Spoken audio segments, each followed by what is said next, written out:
ಮೊನ್ನೆ ತಾನೇ ದಿಲೀಪ್ ರಾಜರಿಗೆ ಸಾವನ್ನಪ್ಪಿದ್ರು. ಇದೇ ಸಂದರ್ಭದಲ್ಲಿ ಮತ್ತೊಂದು ಚಿತ್ರರಂಗಕ್ಕೆ ಆಘಾತ ಉಂಟಾಗಿರುವಂಥದ್ದು.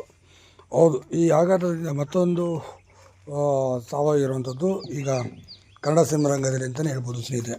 ಅದು ಕನ್ನಡ ಸಿನಿಮಾ ರಂಗದಲ್ಲಿ ತಮ್ಮದೇ ಆದಂಥ ರೀತಿಯಲ್ಲಿ ಛಾಪನ್ನು ಕೂಡ ಮೂಡಿಸಿದರು.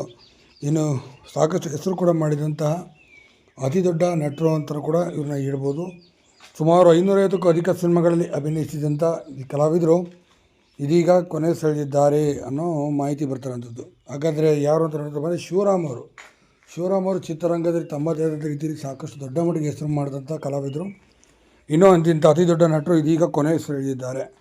ತೀವ್ರ ಹೃದಯಘಾತ ಮತ್ತು ವಯಸ್ಸಾದ ಕಾರ್ಯದ ಕೂಡ ಬಳಲುತ್ತಿದ್ದು ಸಾಕಷ್ಟು ದಿನಗಳಿಂದ ಕೂಡ ಮತ್ತು ಬಹು ಅಂಗಾಂಗ ವೈಫಲ್ಯದಿಂದ ಕೂಡ ಇವರು ಬಳಲುತ್ತಿದ್ದರು ಅನ್ನೋ ಮಾಹಿತಿ ಇರುವಂಥದ್ದು. ಹೀಗಾಗಿ ಈ ಸದ್ಯ ಕೊನೆ ಸೆಳೆದಿದ್ದಾರೆ ಅಂತ ಬರೆದಂಥದ್ದು.